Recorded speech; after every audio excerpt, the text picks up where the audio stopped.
I'd like to call this council meeting to order. Roll call, please. Mayor Yanish. Here. Councilmember Reese. Here. Christensen. Here. Anderson. Here. Amon. Here.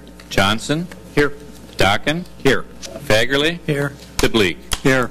9 present, 0 absent. Let's all please stand for the Pledge of Allegiance. I pledge allegiance to the flag of the United States of America and to the republic for which it stands, one nation under God, indivisible, with liberty and justice for all.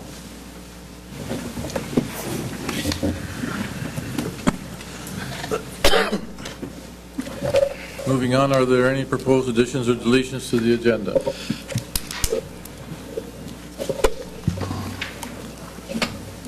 Seeing none, Mr. Mayor, go ahead. I have one thing under miscellaneous, please. Okay.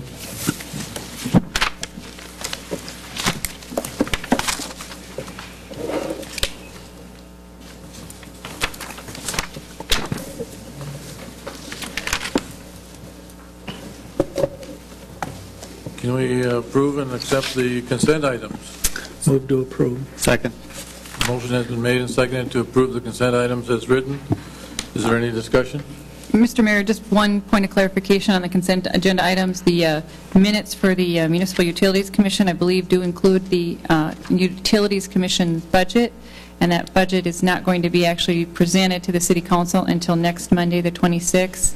My recommendation would be that you approve the minutes with all but the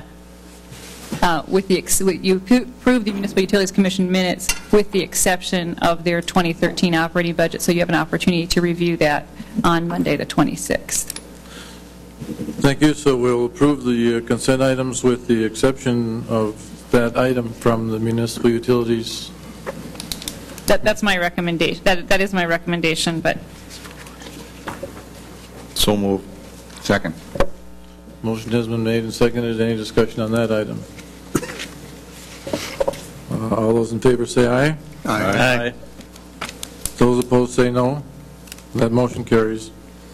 With that, we'll open up the. You got to do the consent items now. So we just had a motion for the exception. Now you have to take now you have to pass the original motion. Okay, so we will pass. Do I hear a motion to accept the rest of the consent items as written? You already got it. And the second. All those in favor say aye. Aye. Those opposed say no. That motion carries. The scheduled hearings are at Quick Funds Currency Exchange License. I would like to open the hearing at this time. Kevin, do you have something that you'd like to? Mayor Yanish, members of the council, we are in receipt of a currency exchange license submitted by Darrell K. Sunvold, doing business as Quick Funds, Inc.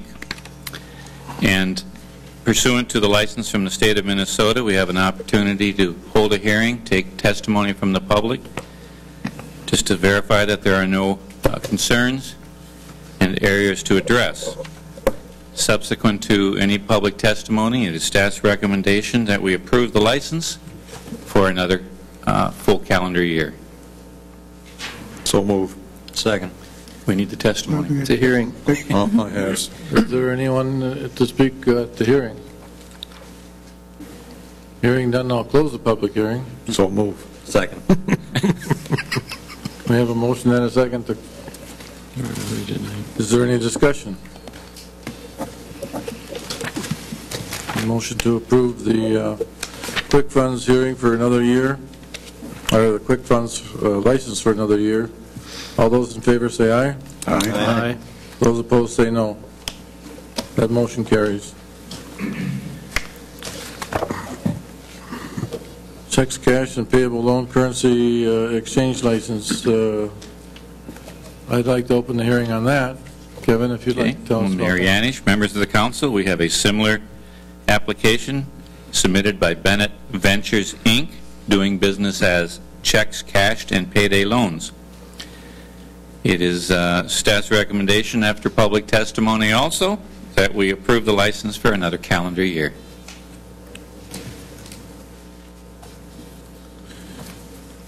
Is there any comments from the audience?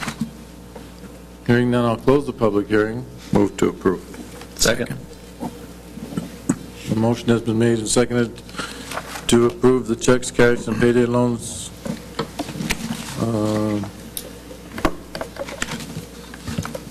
All those in favor say aye. Aye. Those opposed say no. That motion carries. Ordinance to rezone from general business to, I want to make sure I've got these right, light business? Limited business. To central business. Bruce, if you would tell us about that. Mayor Yanish, members of the council, this is the final action, hopefully, in the process initiated by the downtown plan that the council adopted last spring to expand the size of the central business district. The proposed expansion is primarily to the south and to the west, with a corridor along the west side of First Street. In the downtown plan, the city is listed as the champion to make this happen, and the Planning Commission and staff have spent the past several months discussing what an appropriate expanded area may be for the central business district. What you see on the map inside the purple line is the expanded area that we are recommending. It represents approximately a 40% increase in total area for the central business district, and ultimately will allow development at a greater density with increased business activity and an improved tax base. It's the recommendation of staff that the ordinance be adopted, assigned a number, and published.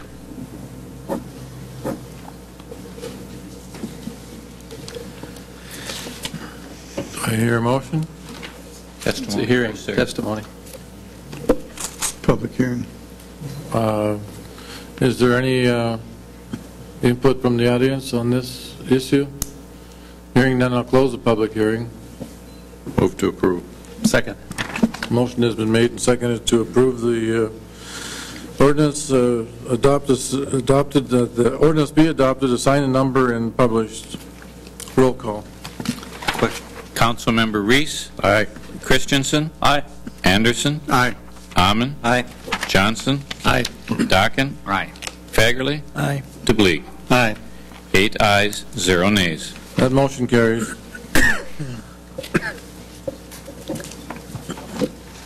Consideration of the amending ordinance for the Willmar Charter. Is there someone here to speak to that? Mayor Yanish, members of the council, as you can recall, on November 5th, the chairman of the Charter Commission detailed a vast majority of the changes proposed in the ordinance for their work and commitment for about 3 years. Pursuant to the law requiring 8 affirmative votes by the council and the attendance of 7, the matter, after the hearing was closed, was just postponed until full council was in attendance, which is tonight. I'm not certain whether the chairman has any further comments, but if there are additional questions that weren't asked, they can certainly be asked. Otherwise, the council needs to address the proposed changes that are in your packet, and they have been duly published, and subsequent to affirmative action of this, the whole proposal will be published a second time. And then subsequent to that date, they will be enacted 90 days from that second publication. So do we take a vote or do we open it up for discussion? Technically, the hearing is closed, so the discussion could be at the table here without the public. The public hearing was opened and closed last council meeting. Do I hear any discussion on the charter? If not, I'm sorry, Councilman Christensen? Thank you, Mr. Mayor. Well, I'll open some discussion, some food for thought. First, I want to make it a question to our city attorney. The IE in subdivision 2, section 9, with the following rules of order manuals, does that limit it to those rules only, or is it it's stating that we can find another book of rules that would be acceptable? Councilmember Christensen, I have looked at this issue, and my interpretation of that language is that the 5 examples listed are precisely that. They are examples, that the council would not be limited to those 5. I do think the council needs to find a published version of rules to adopt. It can't, for example, make up its own rules. It needs to find a set of rules that are out there, that are existing and have been published. But I don't see that the council would be limited to those 5. Okay, I was hoping you would say that. Then, should we find a book of rules of order? And maybe there's some items in it that don't pertain to us. Can we delete them and adopt the balance of them?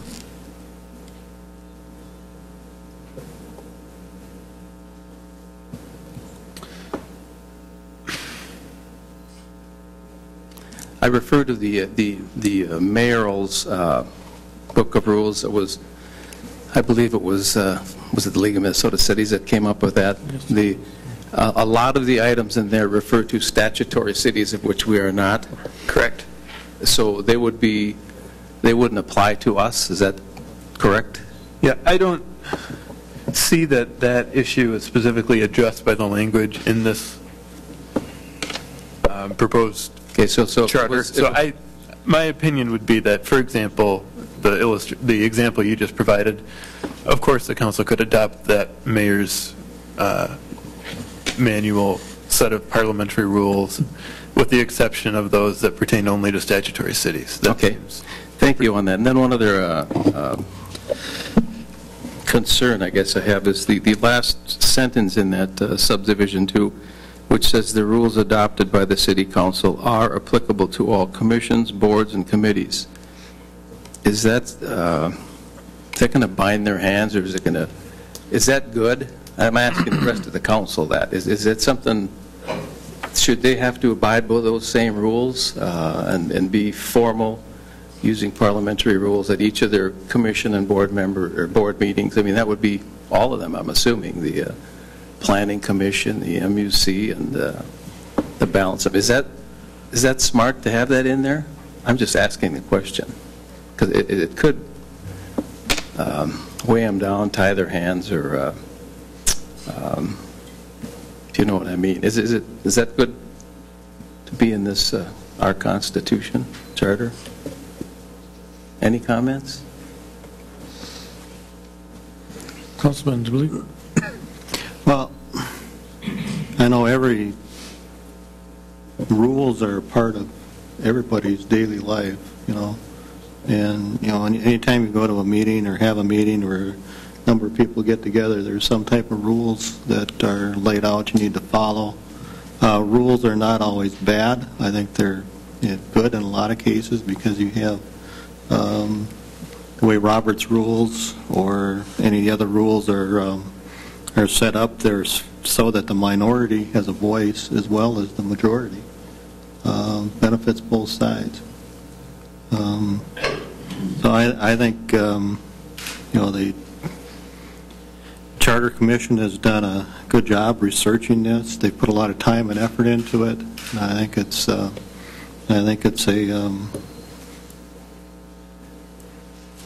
the paragraph is wrote quite well. There is some latitude in it as well, as the city attorney pointed out. So I would see no reason as to why we wouldn't move forward on it. Councilman Anderson. Thank you, Mr. Mayor. First of all, I want to thank the Charter Commission. They have worked long and hard. 3.5 years. They've been very receptive to suggestions and ideas that we have had.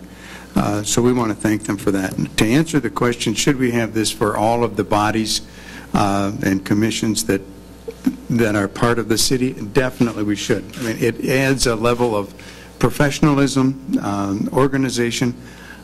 I've been to some meetings where I just kind of cringe because it just kind of goes along and it just flows, but I think anytime you have rules you're going to be more productive, and everybody will know what is expected and how to get things done. So I don't see a problem with it. In fact, I commend that they have added that it goes to all commissions, boards, and committees. Thank you. I, too, would like to thank the Charter Commission for all the work that they've done. Thank you very much.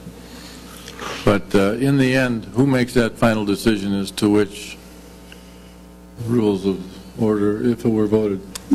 We do. Council does. Okay. Thank you. You're asked, Mr. Mayor, to make those decisions, but they're not perpetual. If you tried it for 2 years and don't like it, have staff research another one. I mean, this isn't like you're making a decision in 90 days and it can never change for the next 30 years. It's just they're asking for an organized set of rules. Councilman Anderson? Did you have Thank you, Mr. Mayor. You know, Kevin, we touched on it a little bit at the last meeting where we talked about when this becomes effective. You know, and it's 90 days after the second publication. We have our organizational meeting in early January. So when do the rules go into effect, or can we have another organizational meeting, or? I think the city attorney can answer that the best. Thank you. You're correct that the charter would not be effectively amended until 90 days following the second the publication. That would not prevent the city council from taking care of this issue, knowing if it is in the situation where it has already voted in favor of these unanimously. If it knows this is going to come into effect, then it would make sense to adopt parliamentary rules in your organizational meeting. There's no reason you can't do that before the charter is effectively amended. Okay. In that case, the charter will take effect and you will have already complied with that requirement. Thank you. Councilman Dockin? Thank you, Mr. Mayor. You know, at the council table, we have the benefit of having a city attorney here to look out for us. We don't have that at committee meetings, and so I do have a little bit of a concern for that. It just means that those that chair those committees have to be more on top of their game as far as conducting the meeting. But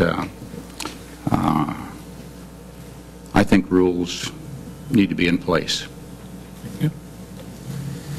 Councilman Fagerly, did you have a question? Thank you, Mr. Mayor. Yes, I believe rules should be in place also. The committees and boards all have a staff person from the city, and they should be well versed in it and should be able to help the committees. So I don't see any problems with it. No, as I understand, this takes a 100% from the council. Am I right? Yes, sir. All right, Councilman Nauman.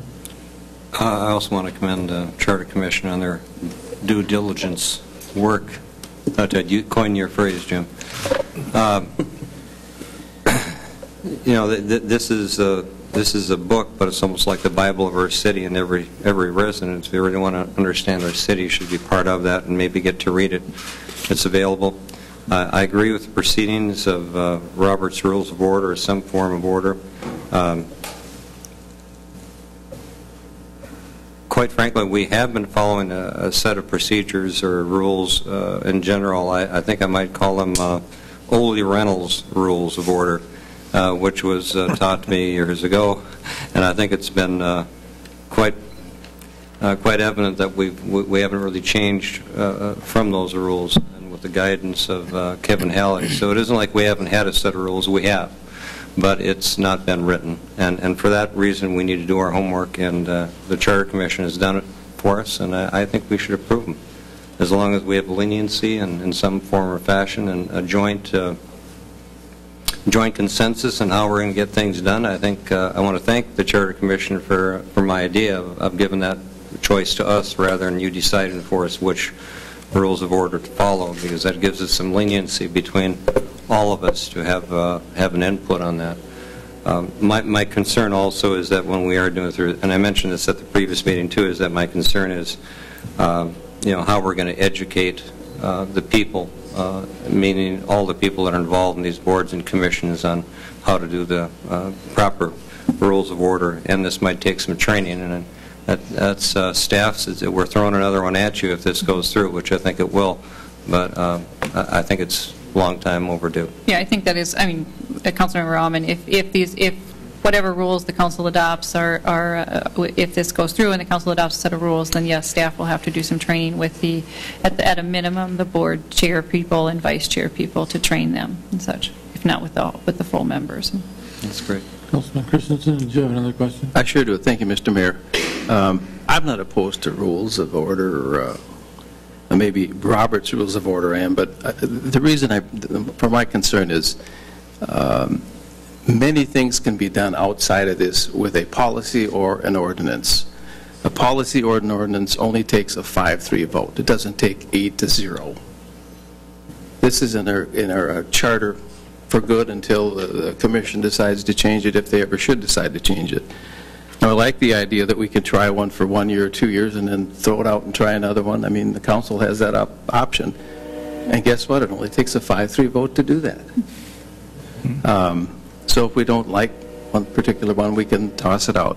But I do think it would have been better in an ordinance or a policy outside of the charter. I look at the Constitution of the United States is shorter than our charter. And it's ruling 50 states. Some things need to be in there for an 8-0 vote, but a lot of things shouldn't be, as they took out the city administrators' duties. That shouldn't be in there, because that could change, and the council might want to change it. And it only takes a 5-3 vote, which to me is an intelligent way of doing that. But again, I'm not opposed to them, and with that, I'll call for the question. We have a roll call? It is a roll call, yes, sir. You need a motion. Okay. But we need a motion. We need a motion first to adopt, number, and publish this ordinance. I'll make that motion. Second. We have a motion and a second to vote on the amending ordinance with the Charter Commission, with the changes that the Charter Commission has made. Roll call. Councilmember Christensen. Aye. Anderson. Aye. Amman. Aye. Johnson. Aye. Taken. Aye. Fagerly. Aye. DeBleek. Aye. Reese. Aye. 8 ayes, 0 nays. The motion carries.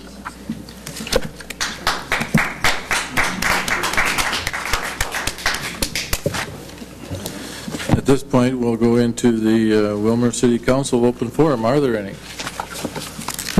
I'm not sure, Mr. Mayor. We haven't. What's over here? Yes, there is. Mr. Sullivan. You don't need it.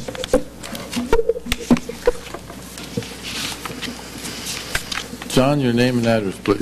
Thank you, Mr. Mayor, members of the council. John Sullivan, 508 13th Street Southeast, Willmar. I want to thank you. It's a big relief for all of us back there. Now, just so you know, if there's something you really don't like, you can send us a request to change it by ordinance. That's all there is to it. Because you can change anything in the charter if we accept it. You can make the suggestion and then we do it, up or down. But the reason I'm here now is on August 27th, you were sent a letter signed by Mr. Muskie, our chairman, and I'll read it because some of you seem to not have ever read it or had it. It's the Willmar Charter Commission passed a motion to submit an amending ordinance for a variety of charter changes to use the last commission meeting and to forego any ballot amendment question to the electorate. To develop and proofread that large of an ordinance may take until mid-September to be placed on your council agenda. The proposed ordinance will not include Section 208. Brief you on that, that's concerning the administrator and the attorney, which is listed the job task, of the city administrator and the city attorney. The Commission is advancing a request to have the Council conduct a review of Ordinance 989 to determine if the duties of the City Administrator are current and desired. The ordinance was adopted in 1990, and no evidence was presented showing recent review of the task. It was further requested that the task be reviewed for the City Attorney, as Rich Ronning drafted a list of duties and subsequently changes could have occurred with the contractual arrangements of the two law firms. An ordinance should then be drafted to detail the desired tasks. Thank you for your consideration, John Muskie. I have seen or heard nothing that you are doing anything about this. And the Charter Commission, we want to take up that section right away if we can. We want to address it. But I think it's your job to make an ordinance giving the definition of the duties of these two people. And then what we will do in the charter, hopefully, my request anyway, is just to say that these two positions shall be administrative and they shall be done. But we won't list any of their duties. That's your job by ordinance. And the attorney had never had one. So I thank you for your time and your attention, and I think hopefully you will act on that soon. So what are you asking of this council? To respond and react to this letter, to review Ordinance 989 to see if you're all in compliance with it, or if you're happy with it, with the duties that are outlined for the city administrator. If not, change them. If so, fine. Just confirm the ordinance, and then make a new ordinance for the city attorney, because there is none. Don't run away. I think we have a question here for Councilman Christensen. No, I was just agreeing with what John was telling you. He wants us to review the ordinance that deals with the city administrator's duties, and then form one that for our city attorney, which we have none presently. Thank you. Because I'm a firm believer that the charter should not tell anybody that is not elected what to do. That's your job. As an elected official, it's your job to tell city employees what they can and cannot do. It's not our job to tell them. So I don't want that in the ordinance, in the charter. And that's the way it was drafted before. So. Councilman DeBleek, did you have a question? Yeah, thank you, Mr. Mayor. Yeah, thank you for bringing that up, John. I think, no, I asked Councilmember Allman, is this on the Labor Committee agenda? I've already written it down as he was speaking. Okay. Okay. Thank you, John. Thank you. Thank you. Was there anyone else on there, Kevin, to speak? No, sir. Okay. We'll move into the Labor Relations Committee report for November 8th. Councilman Ahmed. Thank you, Mr. Mayor and Council. We met November 8th, conference room 1. Item number 1 on the agenda was public comments. We didn't have any. Item number 2 is consideration of the mayor's resolution, and this is for information only. We reviewed the resolution proposed by Mayor Yanish at the council meeting on November 5th regarding with other municipalities in Candioi County. I asked if such a meeting should be convened by the county. Council Member Anderson asked if townships should also be included in the discussion, and Mr. DeBleek also suggested that perhaps there could be some opportunities with state agencies such as MnDOT or MCPA. Oops. I think that's supposed to be MPCA. Sorry about that. That's my error. I thought there was a new... My apologies. Thing I had to correct there. Well, anyway, the committee concurred that it was a good idea to reach out to neighboring communities sometime after the first of the year to see if there were opportunities for partnership. The committee also concurred that it was important to continue the efforts to work with and dialogue with Candioi County and the Willmar area public schools, the main taxing jurisdictions. The committee felt that the city could move forward without any formal resolution being adopted. Therefore, we felt we're going to let the mayor run with it and see what happens. And this was for information only. Item number 3 was consideration of appointment of a new fire chief.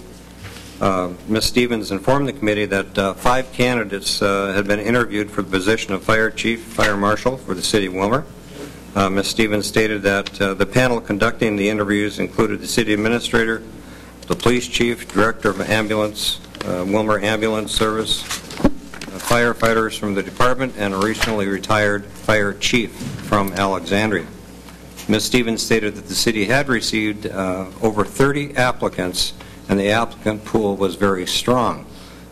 Ms. Stevens also recommended that the appointment of Gary Hendrickson as fire chief for the city of Willmar effective January 7th, 2013, at an annual salary of $75,000, and also with an assignment of a vehicle and a $3,000 relocation allowance. Ms. Stevens also stated that Mr. Hendrickson had passed all the background checks and reference checks, and his credentials had all been verified. The committee discussed the merits and procedures of a relocation allowance. Councilman Anderson made a motion, seconded by Councilman DeBleek, to recommend to the council that the appointment of Gary Hendrickson as fire chief for the city of Willmar, effective January 7th, 2013, at an annual salary of $75,000 and assigned vehicle and $3,000. That shouldn't be relations, as a typo. It should be a relocation allowance. The motion carried unanimously. And I'll move the recommendation of the committee, Mr. Mayor. Second. The motion has been made and seconded to recommend that the council appointment of Gary Henderson as fire chief for the city of Willmar, effective January 7th, 2013, at an annual salary of $75,000 with an assigned vehicle and $3,000 relocation allowance. Discussion? Councilman DeBleek, did you have a question? No, I did. Councilman Fagerly. Thank you, Mr. Mayor. On the assigned vehicle, is there a mile radius he has to live within the city? Or? The job description states that he must live within a 10-minute response time to the fire station. Okay, just like other firefighters. Like other firefighters, yes. Thank you. Thank you. And he understands that, and he has no problems with that. Okay. Any further discussion? All those in favor say aye. Aye. Aye. Those opposed say no. That motion carries. Item number 4 was consideration of council rules of order. Ms. Stevens provided a brief summary of the 5 options that appear possible for the council to adopt based on the proposed charter amendments. After some discussion, the committee agreed to further review the Minnesota Mayor Association rules of order for councils and Alice Sturgis rules of order. And this is for information only. Being there no further business, we close the meeting at 5:40, and I will move to file the minutes unless there's any questions. Second. The motion has been made and seconded to file the minutes of the Labor Relations Committee report for November 8th, 2012. Is there any discussion? All those in favor say aye. Aye. Those opposed say no. That motion carries. Finance Committee report for November 14th, 2012. Councilman Anderson. Thank you, Mr. Mayor. The first agenda item was public comment, and there was no one present to address the committee. The second item has to do with accepting 1202 and authorize final payment. Staff explained to us that Project 1202, which was for the relocation of the water main at the MnDOT headquarters, has been completed. Engineering staff has reviewed the construction on the project for conformance to the contract and has received the project closeout material to issue final payment for the project. It was noted that the Willmar Municipal Utilities will be reimbursing the city for the entire amount of the project. Staff recommends accepting Project 1202 and authorizing final payment to Ellingson Drainage Incorporated in the amount of $30,243.99. Following discussion, there was a motion made, seconded, and passed, and I would introduce a resolution to accept Project 1202 and authorize the final payment to Ellingson Drainage Incorporated in the amount of $30,243.99. Second. The motion has been made and seconded to introduce the resolution to accept Project 1202 and introduce the final payment to Ellingson Drainage Incorporated in the amount of $30,243.99. Is there any discussion? Roll call. Councilmember Anderson. Aye. Amon. Aye. Johnson. Aye. Dockin. Aye. Fagerly. Aye. DeBleek. Aye. Reese. Aye. Christensen. Aye. 8 ayes, 0 nays. And that motion carries. The next item has to do with LELS 2011 back pay. Staff explained to us that an interest arbitration award was received in August of this year for the Law Enforcement Labor Services Incorporated, we call it LELS, and the City of Willmar for contract years 2011 and 12. On November 5th, 2012, the City Council approved by resolution the implementation of that wage award.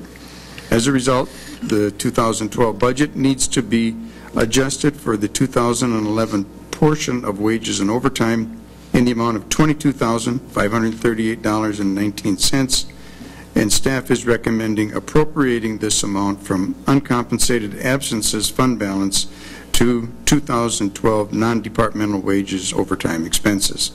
Following discussion, there was a motion made, seconded, and passed, and I would introduce a resolution appropriating $22,538.19 from uncompensated absences fund balance to the 2012 non-departmental wages overtime budget for the 2011 portion of the police officers' back pay.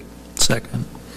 A motion has been made and seconded to introduce the resolution appropriating $22,538.19 from uncompensated absence fund balance to the 2012 non-departmental wages overtime budget for the 2011 portion of police officers' back pay. Is there any discussion? Roll call. Councilmember Amon. Aye. Johnson. Aye. Dockin. Aye. Fagerly. Aye. DeBleek. Aye. Reese. Aye. Christensen. Aye. Anderson. Aye. 8 ayes, 0 nays. And that motion carries. The next item has to do with the Willmar Municipal Utilities Agreement. Staff explained to us that the current intergovernmental transfer agreement with the Willmar Municipal Utilities, which requires a transfer of 4.8% of the audited net assets with an annual increase not to exceed 4%, and that expires December 31st, 2012. The Finance Committee Chair, the City Administrator, and the Finance Director have negotiated a new agreement for 2013 and 14. The new agreement calls for a 4.9% transfer payment based on the utilities' audited net assets as of January 1st of the previous year, with a cap not to exceed 4% increase over the amount of the intergovernmental transfer from the previous year. Councilmember Fagerly inquired about the amount of taxes, property taxes that the MUC would be paying as opposed to this payment in lieu of taxes. Staff is going to research that. Maybe I'll stop for a minute. Do we have that? I do not have that answer yet. No, I'm sorry. Okay. Councilmember Dockin had concerns about raising the rate. Following discussion, there was a motion made, seconded, and passed, and I would introduce a resolution authorizing the mayor and city administrator to execute the intergovernmental transfer agreement between the City of Willmar and the Willmar Municipal Utilities for 2013 and 14 as presented with the rate of 4.9% of the audited net assets. Second. A motion has been made and seconded to introduce the resolution authorizing the mayor and the city administrator to execute the intergovernmental transfer agreement between the City of Willmar and the Willmar Municipal Utilities for 2013 and 2014 as presented with the rate of 4.9% of audited net assets. Is there any discussion? Councilman Dockin. Just want to make sure that everyone remembers that the ratepayers had a 7% increase in 11 and a 7% increase in 12. Councilman Anderson? I would just comment on that the utilities assured us that this little increase is not going to have any impact on the utility rates. Further discussion? Roll call. Councilmember Johnson. Aye. Dockin. Aye. Fagerly. Aye. DeBleek. Aye. Reese. Aye. Christensen. Aye. Anderson. Aye. Amon. Aye. 8 ayes, 0 nays. And that motion carries. And we've got a couple things with the Willmar boosters and the Candiota County Historical Society allocations. Staff reported that the City Council had acted to fund the baseball booster request of $13,000 in the 2013 budget, and the Candiota County Historical Society request in the amount of $1,000 per year for 5 years, beginning in 2013. Some of us had proposed funding all or a portion of either or both of those allocations from the 2012 budget, thereby reducing costs in 2013 and eliminating ongoing payments and tracking of the obligation. There are sufficient funds within the 2012 budget due to unspent funds such as for salaries and/or professional services that would be utilized to pay the allocation should the Finance Committee and the Council wish to make that recommendation. If both obligations were paid in full in 2012, the total cost would be $18,000. Obligations could be split over 2012 or 2013. Staff was looking for direction from the Finance Committee prior to our big budget meeting on November 26th. Following discussion, there was a motion made, seconded, and passed, and I would move the recommendation of the committee to approve the full amount be paid as applicable to both organizations totaling $18,000, which broken down constitutes $13,000 to the baseball boosters and $5,000 to the Candioi County Historical Society. Second. The motion has been made and seconded to approve the full amount be paid as applicable to both organizations in 2012 for a total of $18,000, which broken down constitutes $13,000 to the baseball boosters and $5,000 to the Historical Society. Is there any discussion?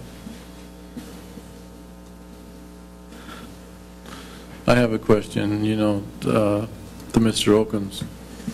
Does that all get put in the 2012 budget, or does that come out of 2012 and 2013? By the action that I interpret here in the motion, it's all in 2012. It's all in 2012.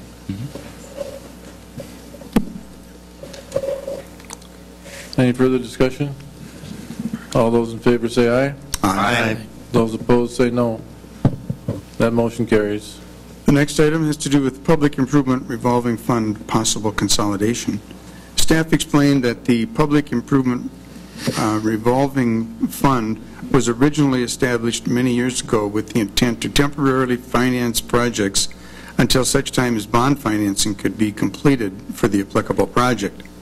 As a result of the 2011 audit, it was a recommendation of Westburg and Ishans to consolidate this fund into the Community Investment Fund, thereby establishing a designated reserve for the PIR funds. Following discussion, there was a motion made, second, and passed, and I would introduce a resolution to abolish the Public Improvement Revolving Fund and designate it as a fund balance reserve in the Community Investment Fund. Second.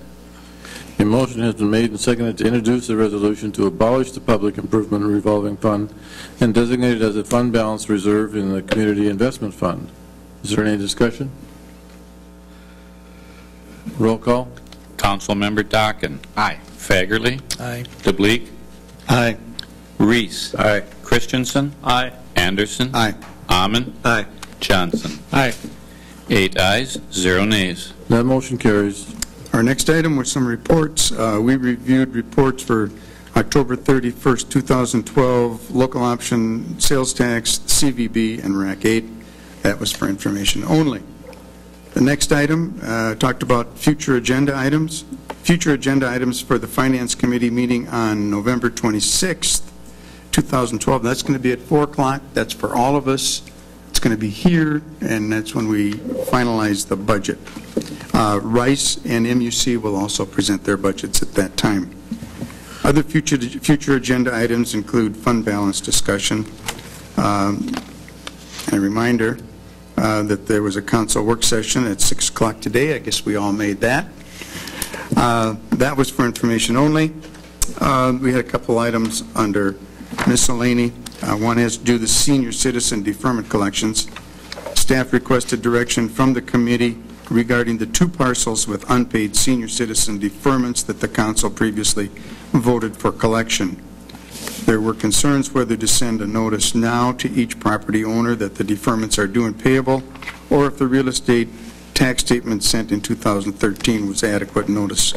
And it was a consensus of the committee that the city should send a notice now, just to give those folks a little bit of a heads up. Another miscellany, Council Member Fagerly inquired about the project occurring on 10th Street at the railroad tracks. Railroad ties are being replaced and bituminous is being put down. Councilmember Fagerly also inquired about the pending elections in the vacant seat in Ward 4. Staff explained that the applicable process to be followed in this circumstance is scheduled to be discussed yet later on this evening. So that was for information only. Unless there's questions, I would move to file these minutes. Second. A motion has been made and seconded to file the minutes of the Finance Committee report for November 14th, 2012. Is there any discussion? All those in favor say aye. Aye. Those opposed say no. That motion carries. Community Development Report for November 15th, 2012. Councilman Dawkins. Thank you, Mr. Mayor. The full committee was present. Others present were Frank Yanish, Mayor, Pat Curry, Airport Commission Chair.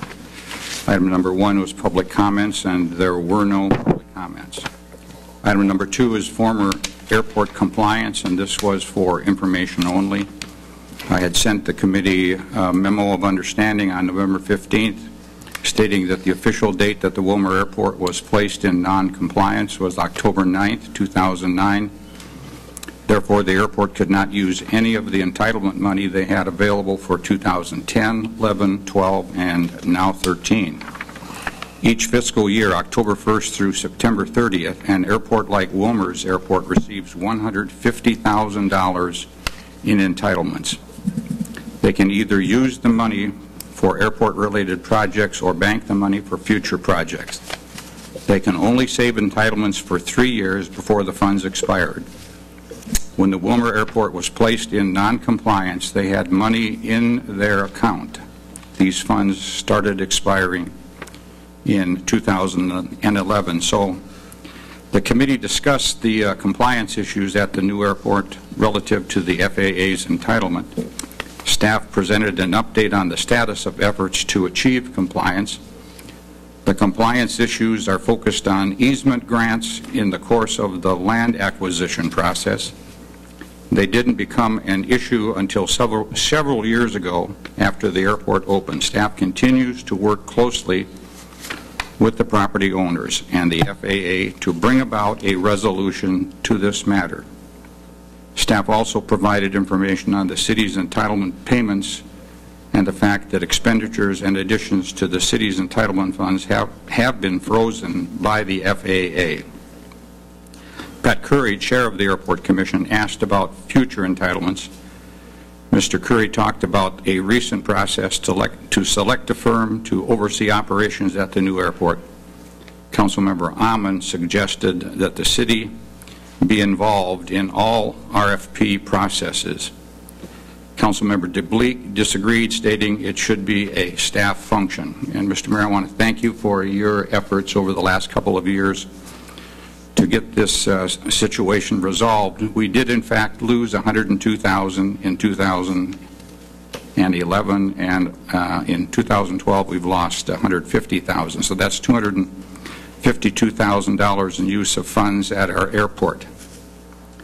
Item number 3, community cleanup, and this is for information only. I inquired about as to the schedule for the date of the community cleanup. Staff indicated it would probably occur in early September of 2013, and that funds are included in the 2013 budget.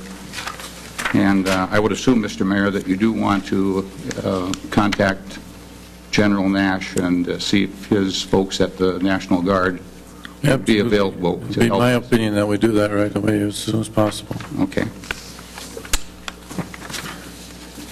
Number 4 is a MnDOT grant resolution. The committee considered a proposed grant agreement to offset the cost of runway crack sealing and turf runway improvements. This is a standard agreement with MnDOT that allocates 70% of the cost to the state and 30% to the city.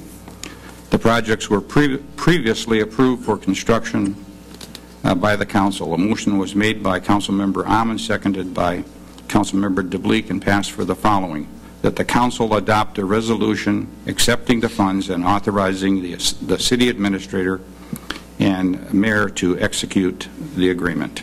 And I'd make that motion. Second.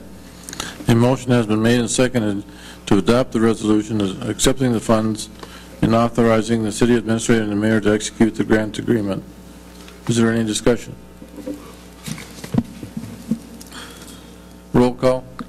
Councilmember Fagerly. Aye. DeBleek. Aye. Reese. Aye. Christensen. Aye. Anderson. Aye. Amon. Aye. Johnson. Aye. Dockin. Aye.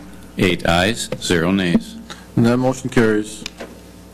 Item number 5, again, the Design Center for Information Only. Councilmember Amon asked about efforts by the Design Center to create a Historic Preservation Commission and a committee to deal with downtown infrastructure. He offered the opinion that those were functions better left to the city. Staff was asked to invite Design Center representatives to the November 29th committee meeting. Item number 6. Point of order, Mr. Mayor. The minutes did not reflect my thoughts. Okay.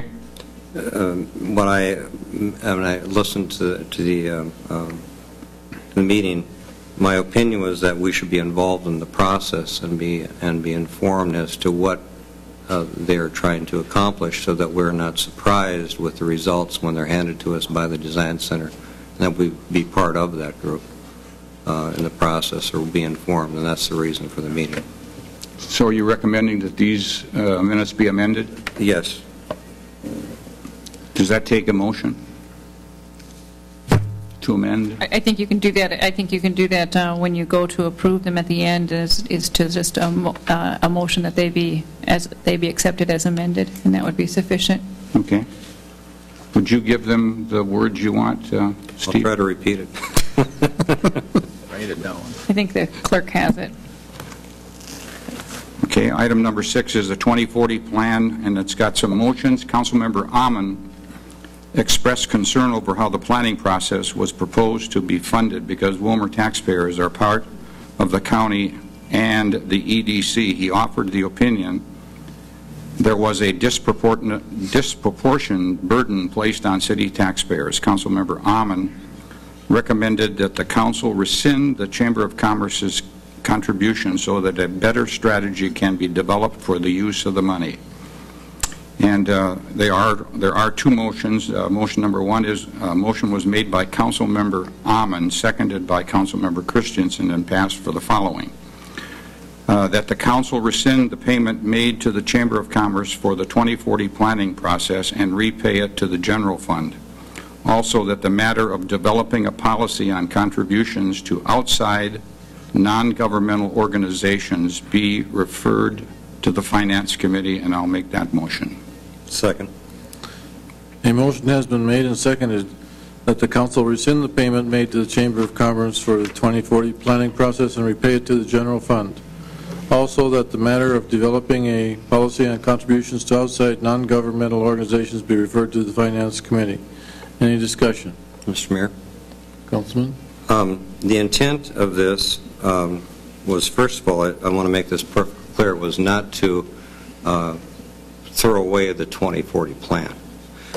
My question in the process in evaluating this was that it's a little unusual for us to appropriate money to another group without knowing what the appropriations are going to be spent for and for what amount. We have no documentation showing what the total cost of this project is going to be, which I support.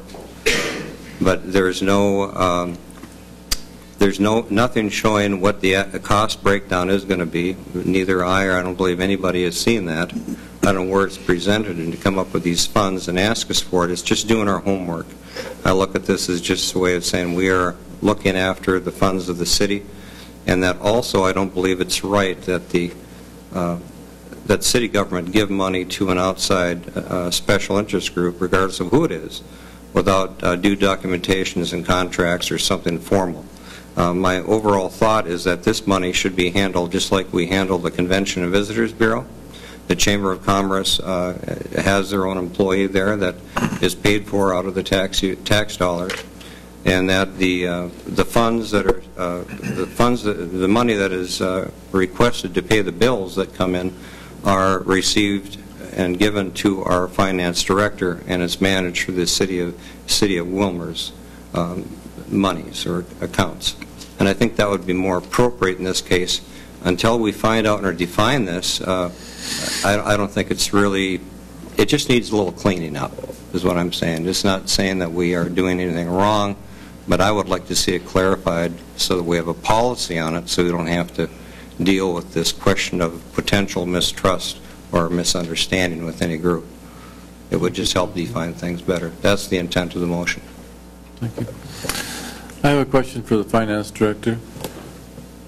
Was the check made out to the Chamber of Commerce? Yes, our office received a requisition from the city administrator's office and processed it, sent it to the Chamber of Commerce. Okay, thank you.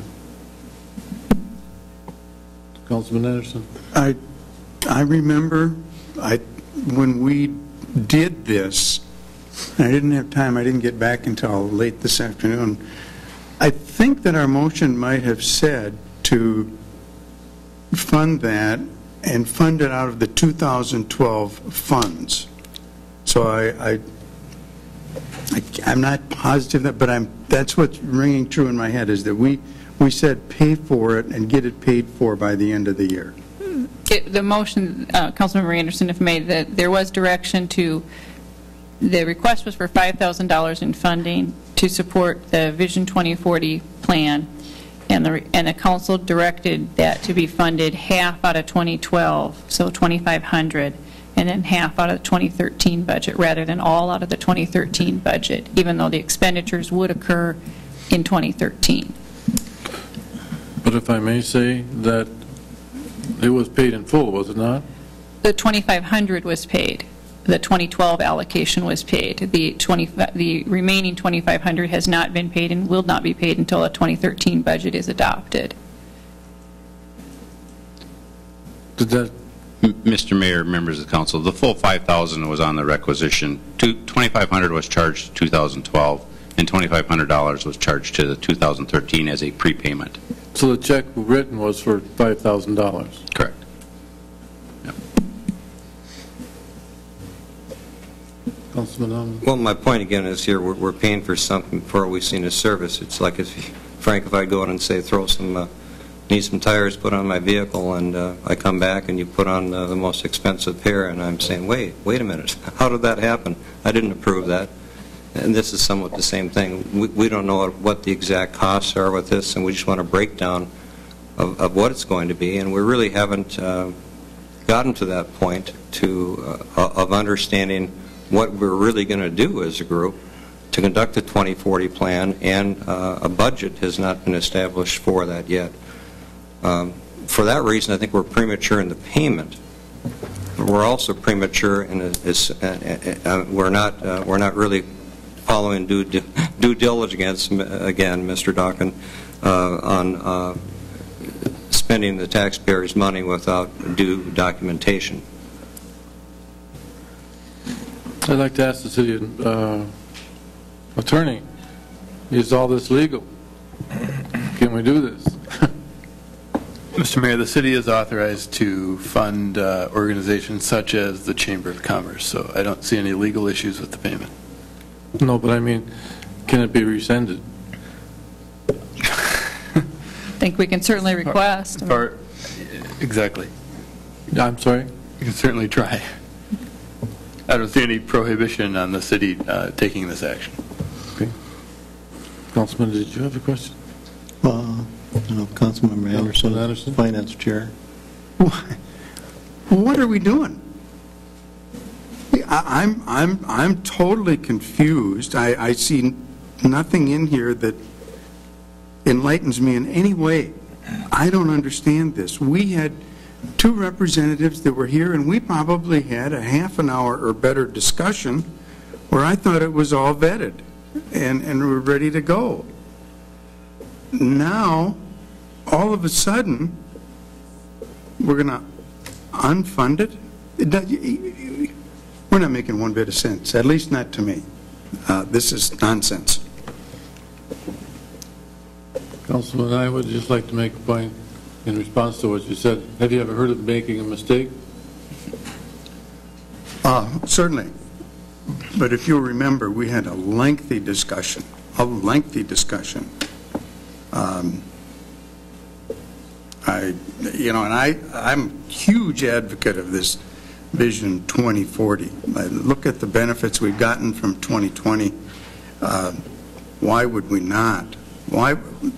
We contribute a portion of the cost, and we get the benefit of all of it. So, it's not making any sense. Councilman Ahman, did you have a comment? Well, it's not an issue. As far as making a mistake, when the chamber was here and we were discussing at the meeting, I was assuming that this was the way it was done. I was not here during the 2020 plan that most of the people in the council here had. It was only until afterwards that I discovered that it wasn't really done what I would say correctly with the use of tax dollars money. It's not saying we can't participate in it. It's just a little cleaning up we need to do. And I want to do it right. I think that's my obligation to request that.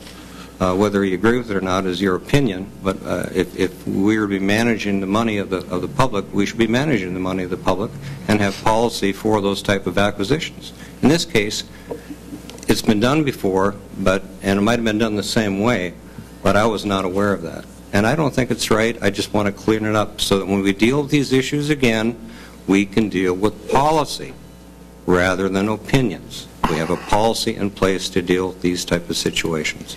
Therefore, we know where the money is going to be. We know the money is going to be dispersed, and everybody's great with it. Everybody's cool with it because they know where the money is going to be spent. Right now, there is no real plan. There's nothing documented. There's nothing on paper. There's a speaking voices of numbers that is going to be spent, and we don't even have a budget put together yet. And I think that's not very good use of taxpayers' money. We should have that information. Thank you. Councilman Blake? Yeah, we had a lengthy discussion on this before we approved the 2040 plan, and I think it's imperative we move forward with this 2040 plan. I mean, this is planning for what the city is going to do. The benefits of the 2020 plan we're still realizing those, and not to pull the funds away from it at this point in time, I think would be the total disasters for this council to do. Granted, you have concerns, Councilmember Allman, about some of the accountability. I'm sure we have city representation on this committee. We have people there, and they'll be fully accountable for the money. And I'm sure there'll be a full accounting coming back to the council at the end of the total process. And they do have a budget set. They did set a budget. They set a dollar amount which they asked for from each organization. So that has been set, but I was opposed to this in the committee, and I'm still opposed to it. It does not make any sense whatsoever. I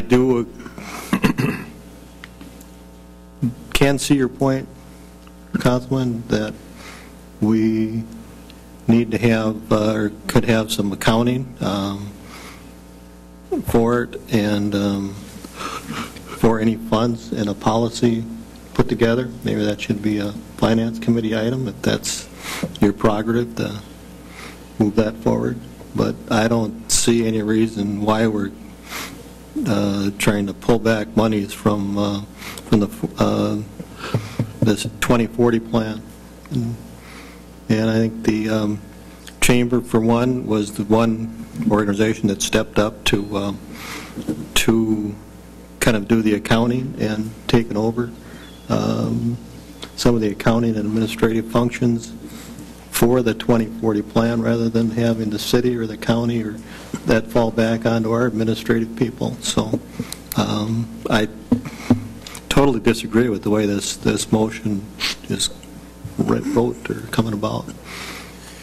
Councilman DeBleek, did you have a question? I'm sorry, Councilmember Reese. I'm sorry. Well, I just wanted to make a statement that, you talk about policy. I mean, we set policy. The council sets policy.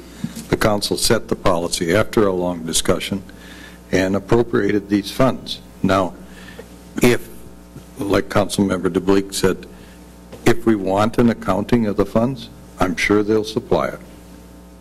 For us to even think of rescinding and asking for the money back, I absolutely don't want to be a part of that. Councilman Christensen. Thank you, Mr. Mayor. I agree with Councilman Ahmed. I I'm always concerned about where the funds come from when we have requests from any organization. Now, the chamber is getting the funds from the EDC, the county, city, and then they're kicking in $5,000. We haven't seen a budget. We don't know how the money is going to be spent, and I think we deserve that at least. All three of those taxing jurisdictions are our money.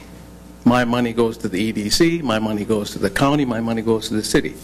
Matter of fact, a lot of my money from the city council, or from taxing jurisdictions, goes to the chamber. The MUC belongs to the chamber, the hospital belongs to the chamber, and their fees are not small, thousands of dollars. So they're taking money out of my front pockets and my back pockets. The public needs to be aware of that. And in light of recent events, I think that the decision that Mr. Almond is making is a very prudent decision. Mr. Mayor, I don't want to cause any decisiveness with the council. I believe in collaboration, work this, and a team effort. I just remember hearing this since I got back in the council again, was that the policy, set policy, that's the job of us. In this case, there is no policy. And there has been no appropriation. I don't believe there's been any expenses that the chamber has accrued. So what would be the problem until we get our ducks in order? Let's get our policy in place, and we'll gladly participate in it. But let's first get this together before we make that decision. Again, this information, I was assuming that it would have been done the same way we've appropriated and spent other funds through the course of our finance director and our checking account. Right now, there's been no money spent, so I don't know if there's any real cost to anybody. It's a matter of going back, doing our homework, setting a policy, and then participating in this group to move forward. And that's what I'm trying to accomplish. It isn't saying anything bad, and you can blow this out of proportion. It's just doing our work, guys. We're supposed to be doing that type of job. Councilman Anderson, did you have a comment? Oh, I got a lot of comments. But let's remember, just step above everything. And our job is to be leaders and visionary. And here we have a chance to work on a process that's a proven process. It showed us with the 2020 project that it can do things. You know, why are we afraid to look to the future and try to figure out a direction? If we don't have a direction, we're going to flounder, and I'm still. I hear what you're saying. I'm hearing you say if we get some information, then you're in favor of it. I think we can get that information. I don't know if they have a budget yet, because I don't know where they are on that. You know, sometimes you have to have a little faith, and we need to move forward, but we can't. We just can't not fund something this vital to the city. We just can't. I'm appalled. Councilman Duncan, did you have a question or a comment? Yeah, my question is, what policy did we authorize, and who did we authorize as a council? What policy were we looking at to authorize? The only policy that I've ever recommended was one through the league, that the league has been a part of, and the Association of Minnesota Counties and the independent school districts. They've been doing this since 1910, and yet we don't want to be a part of what the mayor calls collaboration. I think we first of all need to make sure that we, again, the League of Minnesota Cities represents 830 cities out of 854 in Minnesota. They've been doing this sort of a 2040 thing since 2010. I think we owe it to the citizens through community conversations to get their input. That's who we represent, the citizens. And so I think it's very appropriate. Councilman Fagerly. Thank you, Mr. Mayor. Maybe we did make a mistake by prepaying. We probably shouldn't have done that. We should have waited till we got an invoice. Maybe we should do that the next time. But I think we were not just being Minnesota nice, we were being Willmar nice. We know where they're at. They're not going out of business. If 2040 doesn't happen, we'll get the money back or get a credit. So, and Willmar's going to benefit the most with this project. It's not going to be the EDC or the county, it's going to be the city of Willmar. So, Did I hear where the chamber got an unexpected check of $5,000? Am I right on that? from the city for 2040 project. Well, no, they received an unexpected check from one of the... Genio. Genio? Yeah. Not that that pertains to anything, but I wanted to point that out. Yeah, that was my question, Mr. Mayor. What does that pertain to this discussion? Probably nothing. Okay. Thank you, Mr. Mayor. I'm wondering if, under the circumstances that we've got here, I tend to hear both sides here. And as Councilman Fagerly has pointed out, the money hasn't been spent. We know where it is. And I think we could leave the money there and work on our policy and get that done before the money's due to be spent, before they get a bill, and work with the chamber on that. Just a thought. I think we can accomplish both. Mr. Mayor, the reason why I brought this up, made a motion, was to bring it to this point of communication. Discussion. And that's why I wanted to bring it here. And I was already prepared to rescind this based on the facts that we have them keep the money and also set the policy and also participate in the expenditure process. So it's using the public funds appropriately. And I think that's fine. What we've just accomplished is set a new policy. So I'm tickled, and I will make a motion. Oh, I can't withdraw the motion. I will withdraw. Can I withdraw? I would like to withdraw my second from the motion, Mr. Mayor. I will withdraw my motion. Okay, so we start all over. I think I understand the direction is to leave the funds as they have, as they are, and to work on a policy through the Finance Committee and on how those funds will be expended in future funds. I believe that's the direction. And how they're administered. How they're administered. Yep. I believe that's the direction I'm hearing. So that would be the new motion? I don't think that's necessary to do via motion. You don't need one.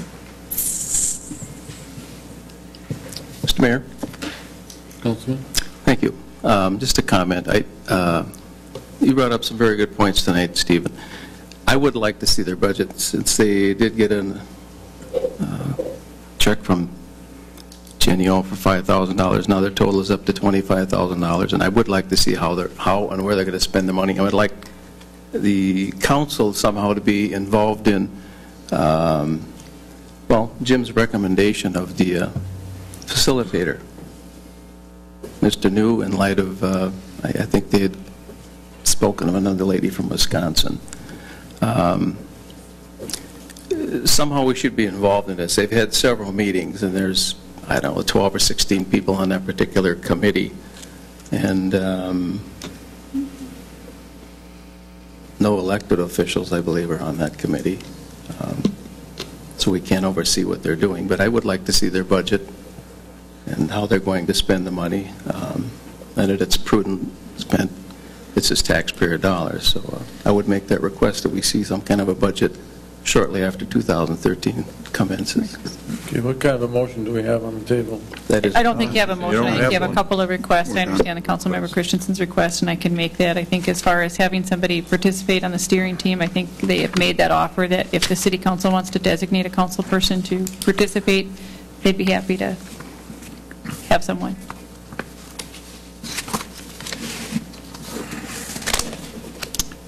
We have the second motion, Mr. Mayor. And that is, a motion was made by Councilmember Amon, seconded by Councilmember Christensen, and passed for the following.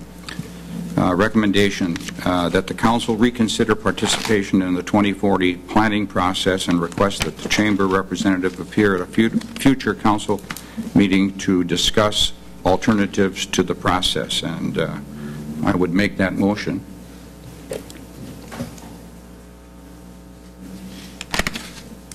Do we have a second? I'll second it for discussion. The motion has been made that the council reconsider Participation in the 2040 planning process and request the Chamber of Commerce representatives appear at a future council meeting to discuss alternatives to the process. Discussion.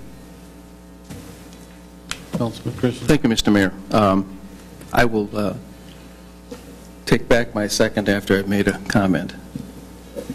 I think we discussed this in the earlier conversation, and I expect them to come to the council and tell us what they're doing, why they're doing it, and where the money's being spent. And with that, I'll withdraw my second. I will withdraw the motion. Item number 7, there being no further business to come before the committee, I would move to file these minutes. Unless there are questions. The motion has been made and seconded to file the minutes of the Community Development Report for November 15, 2012. Is there any discussion? All those in favor say aye. Aye. Those opposed say no. Oh, that's correct. That motion carries. Consideration of the final plat for the Quinn addition. Mayor Yanish, members of the council, the property under consideration is owned by Quam Implement. They own 5 parcels that are meets and bounds parcels, and they are near the intersection of Highway 12 Southwest and Industrial Drive, as well as Trot Avenue Southwest. And they are proposing to subdivide those 5 meets and bounds parcels into 4 lots. It's basically just to adjust boundary lines, to clear up title questions, and to shift some property lines. Easements requested by the municipal utility have been added to the plat. It's a recommendation of staff that the council approve the final plat of Quinn Addition. So moved. Second. The motion has been made and seconded for the approval of the final plat of the Quinn addition. Is there any discussion? All those in favor say aye. Aye. Those opposed say no. That motion carries.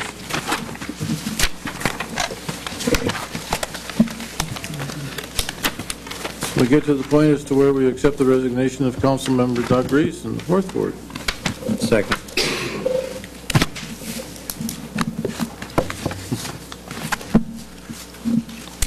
I've never done this before, so you have to help me. I think you just need a motion and a second to accept Councilmember Reese's resignation. And we have that, a motion. And a second. Also move, Mr. Mayor. Second. A motion and a second to accept the resignation of Councilman Reese. Thank you for your service. It is effective December 31st. I guess that should be in the motion. December 31st. All those in favor say aye. Aye. Aye. Those opposed say no. That motion carries. Consideration of declaring a vacancy and setting a special election date for that. Kevin, would you explain how that works? Mayor Yanish, members of the council, pursuant to that motion to accept the resignation of Councilmember Reese, the council now can declare that a vacancy exists, even though we know it's a future date. That vacancy and the term left exceeds the 1-year period in the city charter, and therefore it is a requirement to hold a special election to fill that vacancy. We need to follow various city charter rules. We need to follow the state statutes for holding an election. And one of those, of course, is that we have to set a 2-week time period for what we call the filing period, or filing for the affidavit of candidacy. It is staff's recommendation that we set that on December 4, starting at 8 a.m. in the morning, through December 18 at 5 p.m. There's about a 10-day additional period in there where staff will need to print ballots and deal with the programming of cards. And then there's a 46-day period to have the ballots in our hands so that we can send them out for absentee ballot voting. With all those time frames, and knowing that the federal law does require us to have the AccuVote program so that people with disabilities can vote unassisted, We will follow all the regulations of holding a normal election with that same equipment in the 3 precincts of the 4th Ward. It is staff's recommendation that it'll all unwind if we hold the special election on February 12th, 2013 in those 3 precincts, which will be the First Baptist Church, Calvary Lutheran Church, and Redeemer Lutheran Church. Staff has called their staff to find out if they are open, and they are, and so we suspect we can get this running rather smoothly. I think later we'll take action to, I'm not sure yet, but not have an absentee ballot board like they had at the last election and run absentee ballots the same way as we had in days of yore, where they would come in and they'd be carried out to the precincts on election day. So following the charter, it's a requirement to declare the vacancy and by resolution set that special election date, and we see no reason why we can't conduct that expeditiously on February 12th. Mr. Mayor, I move staff recommendation. Second. We have a motion and a second to declare February 12th, am I right? Yes, sir. The date of the special election, and the dates of December 4th and the 18th, or to the 18th, for the filing period for Correct. anyone that is interested. Yes. If I may expound further, that's Tuesday to Tuesday. It costs $5 to put down a filing fee, and you must come to the city clerk's office and fill out your affidavit. And subsequent to December 18th, you've got 2 days to withdraw a name, and then the ballots become official and we print them. Is that a motion? It is a resolution, sir, and I have a maker and a second. I have a question. Councilman? Thank you. The charter provides no provision for primary. I mean, so if we have 6, 8 people, it's just top vote getter, no primary? Couldn't find that in the special election, and I believe it's the top vote getter. Wow. Yeah. Okay. Which corresponds with the criteria to hold that special election within 90 days. And that's so, yeah, if we had 9 people filling out an affidavit, it would be the top vote getter. Councilman Almond, did you have a question? No, I was just trying to get your attention to direct Dennis. Councilman Christian? Thank you, Mr. Mayor. Kevin, we know the vacancy is going to exist, and this is completely legal, doing it prior to January 1st, 2013. Oh, that is my interpretation of all these rules. You can certainly ask that of the city attorney for his. Mr. Scott. Yes, Councilmember Christensen, that is, in our opinion, perfectly appropriate for the council to declare the vacancy to exist, again, effective December 31st. Okay. That was it? Have you got any idea as to the cost of the election?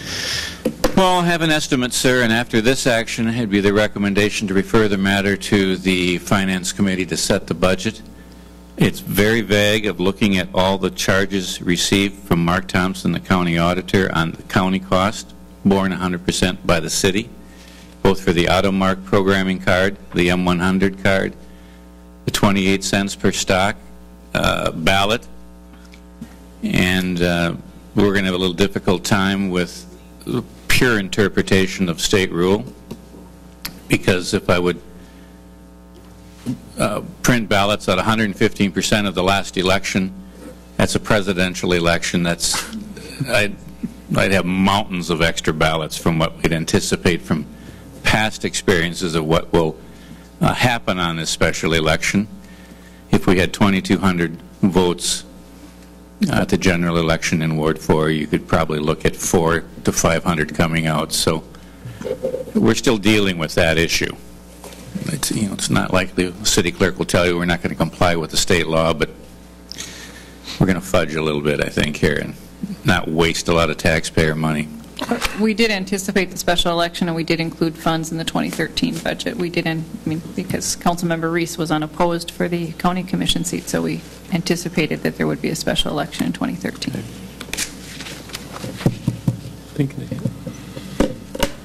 Councilman Taggerly? Thank you, Mr. Mayor. Can you explain on absentee ballots again? Because a lot of people will be leaving now after Thanksgiving, going down south. I haven't finalized that detail with Mark Thompson, but I think it would be prudent that we set up the ballot, or the voting booth, rather, at City Hall, and we will have the proper paperwork and envelopes to take the applications for absentee balloting and hand them out. Some come in and they can vote right there, and we can verify some of those people. And bypass the process of a board afterwards for the counting. Right now, there are no absentee ballots in the last 2, if not 3 elections that go out to the polling locations any longer. The ballot board does it for all precincts of the county and then gives the totals. We won't have that for this number, and we'll take them out to the polling locations where the judges would sign A, B behind somebody's name so they prevent them from voting again, and it's that old process. But we'll find a spot at city offices to set up just one booth, and they can come in there. For those that fill out an application by mail, then we mail it right back out, and that process requires us to help the military to have the ballots in-house for 46 days. So we'll be ready roughly 46 days before February 12th, which is close to New Year's Day. I didn't do the math. Okay. Thanks. Any further discussion? I think we have a roll call, right? Yes, sir. Roll call. Okay. Councilmember DeBleek. Aye. Reese. Do I vote? Yes, sir. All right. Aye. Christensen. Could vote absentee. Aye. Anderson. Aye. Hammond. Aye. Johnson. Aye. Dockin. Aye. Fagerly. Aye. 8 ayes, 0 nays. And that motion carries.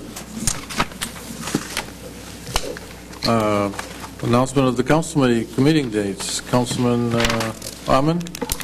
Tomorrow, 4:45, conference room 1. And Councilman Anderson? Finance Committee will meet Monday, the 26th, 4 o'clock here. And we ask that all council members be here.